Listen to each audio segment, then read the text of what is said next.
अस्सलाम वालेकुम स्टूडेंट्स, आई होप कि आप सब बिल्कुल ठीक होंगे। तो स्टूडेंट्स, आज की वीडियो में हम बात करेंगे नम्स के एंट्री टेस्ट के बारे में और आपके नम्स के एडमिशन्स किस तरह से होते हैं, हम इसकी भी आज बात करेंगे। तो काफ़ी ज़्यादा स्टूडेंट्स को जो है वो नम्स के एंट्री टेस्ट के बारे में ज़्यादा इन्फॉर्मेशन नहीं होती, तो इसीलिए आज मैं आपको के साथ जो है नम्स के एंट्री टेस्ट के बारे में एक एक डिटेल शेयर करूँगी। इससे आपकी सारी इंशाल्लाह कन्फ्यूजन दूर हो जाएंगी। फिर भी अगर आपको कोई भी कन्फ्यूजन रहती है तो you can definitely ask me in the comment section.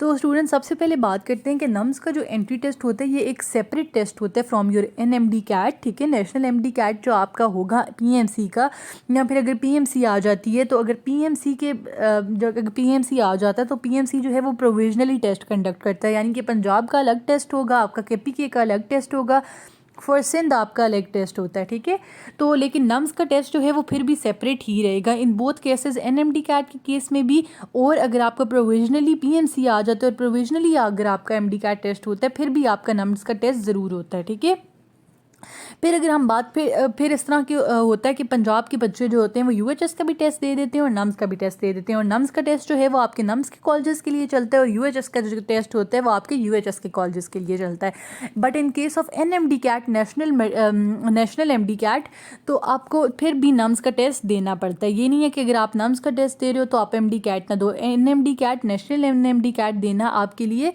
Her situation में ज़रूरी होता है, क्योंकि नम्स भी आपका एनएमडी कैट मांगता है और उसमें पास होना भी आपका लाजमी होता है। ठीक है, आई होप कि आपको ये चीज़ समझ आ गई होगी।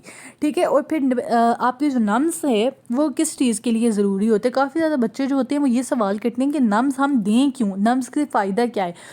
अगर आप नम्स का टेस्ट नहीं दोगे तो you will be not eligible to apply in NUMS colleges. ठीक है, नम्स के कॉलेजेस कौन कौन से मैं आपको बता देती हूँ। नम्स के पब्लिक सेक्टर कॉलेज में आर्मी मेडिकल कॉलेज आता है रावलपिंडी, और dental section army medical college, यानी कि आर्मी मेडिकल कॉलेज का एमबीबीएस भी एमबीडीएस बोथ जो हैं वो आपके पब्लिक सेक्टर में आ जाते हैं। फिर बाकी जो कॉलेजेस हैं इसके सारे नाम्स के वो सारे प्राइवेट कॉलेजेस हैं, और ये सारे प्राइवेट कॉलेजेस जो हैं ये सीएमएच कॉलेजेस होते हैं, आपके जो आर्मी के होते हैं, आपको पता ही होगा। तो अगर मैं आपको बता देती हूँ इसके अंदर कौन कौन से आपके कॉलेजेस आते हैं। आप इसमें आपका सीएमएच लाहौर आ जाता है, हाईटेक institute of medical sciences Taxila cantt आता है, फिर आपकी फाउंडेशन यूनिवर्सिटी मेडिकल कॉलेज आता है, Bahria university medical and dental college Karachi आता है, सीएमएच मुल्तान आता है, वाह मेडिकल कॉलेज आता है, CMH institute of medical sciences Bahawalpur cantt, CMH Kharian आता है, फिर आपका आता है Karachi institute of medical sciences Malir cantt, फिर आपका Quetta institute of medical sciences आता है, फिर आपका फ़ज़ाइया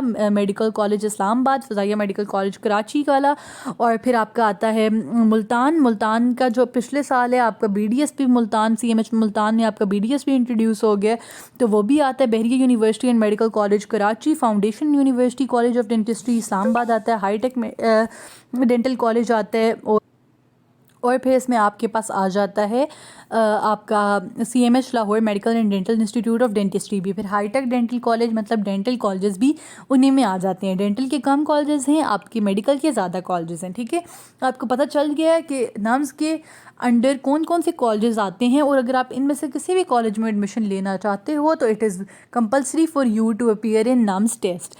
अच्छा, फिर बात करते हैं कि नम्स की पासिंग परसेंटेज है या नहीं है। नम्स की कोई पासिंग परसेंटेज नहीं है, लाइक अनलाइक एनएमडी कैट। ठीक है, जिस तरह कि आपके नेशनल एमडी कैट में पासिंग परसेंटेज है, नम्स में आपकी कोई पासिंग परसेंटेज नहीं होती। फिर बात करते हैं कि आपका जो नम्स का टेस्ट होता है इसकी फ़ी कितनी होती है।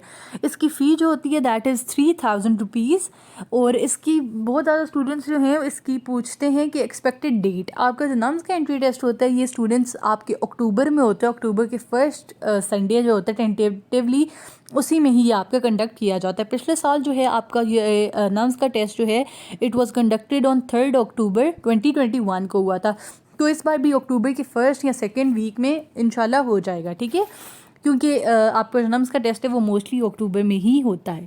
ठीक है, फिर अगर हम बात करते हैं कि नम्स के कॉलेजेस में जाने के लिए आपका मेरिट फार्मूला कैसे बनता है। ठीक है, तो मेरिट फार्मूला जो है वो आपके नम्स के कॉलेजेस के लिए ऐसे होता है, ये आपके बाकी कॉलेजेस से डिफरेंट होता है। आपके नम्स के कॉलेजेस के लिए आपका मेरिट फार्मूला डिफरेंट होता है, और इसमें आपका किस चीज़ की वेटेज होती है, डिफरेंट वेटेजेस।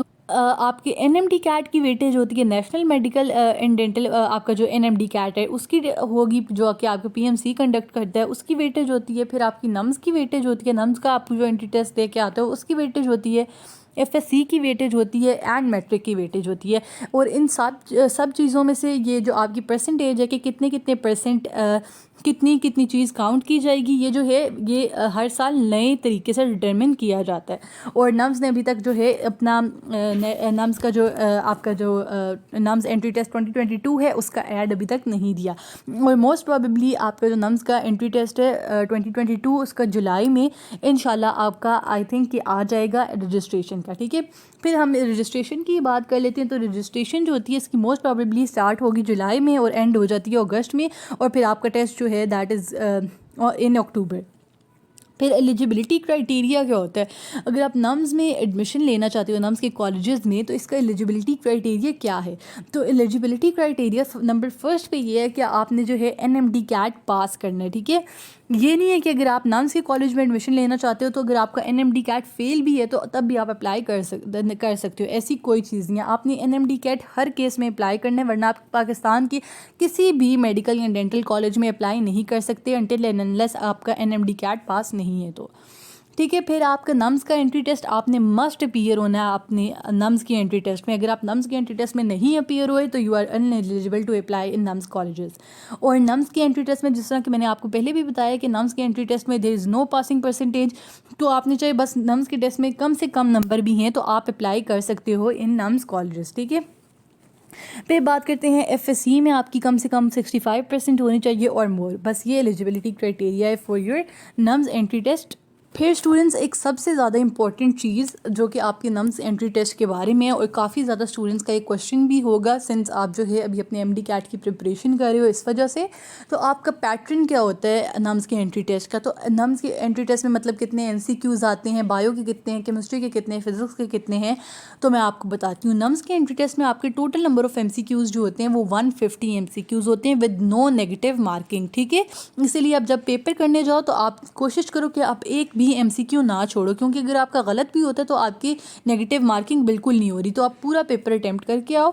और आपका जो बायो का पोर्शन है उसमें से सबसे ज़्यादा MCQs आते हैं मैक्सिमम। केमिस्ट्री और फिजिक्स के जो आपके MCQs हैं वो तकरीबन ऑलमोस्ट इक्वल अमाउंट में होते हैं, और इंग्लिश के जो MCQs होते हैं वो सबसे कम होते हैं, 10 या 15 आपके इंग्लिश के MCQs होते हैं। और इसमें कोई लॉजिकल रीजनिंग का पोर्शन नहीं है as in your NMD CAT में। जिस तरह आपका लॉजिकल रीजनिंग का पोर्शन ऐड किया गया उस तरह आपका नम्स में लॉजिकल रीजनिंग का पोर्शन नहीं होता, इसमें बस सिर्फ bio, chemistry, physics and English है।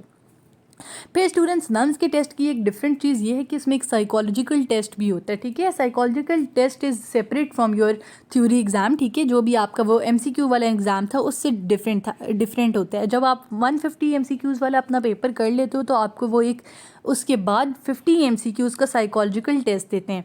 अब साइकोलॉजिकल टेस्ट में वो क्या देखते हैं, साइकोलॉजिकल टेस्ट में आपको साइकोलॉजिकल टेस्ट में मैंने पहले वीडियोस भी बनाई हुई हैं, मैं उनका लिंक जो है वो डिस्क्रिप्शन में डाल दूंगी, आप वहाँ से देख लेना कि साइकोलॉजिकल टेस्ट क्या होता है। और साइकोलॉजिकल टेस्ट मैंने दिया हुआ, अब ये साइकोलॉजिकल टेस्ट हर साल सेम होता है, तो आप बेहतर है कि उसकी घर से ही थोड़ी बहुत प्रिपरेशन करके चले जाओ ताकि आपको वहाँ जाके आसानी से आप सॉल्व कर सको। तो साइकोलॉजिकल टेस्ट जो है वो 50 मार्क्स का होता है। मेरिट कैलकुलेशन में इसका कोई काउंट नहीं होता। आपका जो मेरिट जो है वो आपका 150 MCQs वाले टेस्ट का ही बनता है, लेकिन इसको साइकोलॉजिकल टेस्ट को पास करना जो है वो ज़रूरी होता है। और एक और चीज़ मैं आपको यहाँ पे बताती चलूँ कि आपका जब रिज़ल्ट आता है नम्स का तो उसमें आपके साइकोलॉजिकल टेस्ट का रिज़ल्ट नहीं होता, यानी कि वो आपको ये नहीं बताते कि आप साइकोलॉजिकल टेस्ट में पास हुए हो या फिर फेल हुए हो। तो और इसमें जो है नो नेगेटिव मार्किंग है। ठीक है, तो आई होप कि आपको समझ आ गई होगी। और भी अगर आपका कोई भी क्वेश्चन है रिगार्डिंग नम्स के एंट्री टेस्ट के बारे में तो you can definitely ask me in the comment section. जैसे ही नम्स की रजिस्ट्रेशन खुलेगी इंशाल्लाह मैं आपको इन्फॉर्म कर दूँगी। जैसे ही न्यूज़ पेपर में ऐड आएगा नम्स की रजिस्ट्रेशन का 2022 का तो मैं आपको बता दूँगी इंशाल्लाह। And subscribe for more educational updates. अपने फ्रेंड्स के साथ भी शेयर करो ताकि उन्हें भी आसानी हो, उनकी भी हेल्प हो नम्स के रिगार्डिंग। एंड आई होप कि this video was helpful for you, and if this video was helpful for you don't forget to like it and subscribe for more educational updates. Allah आप सबको बहुत कामयाब करे। Thank you so much students.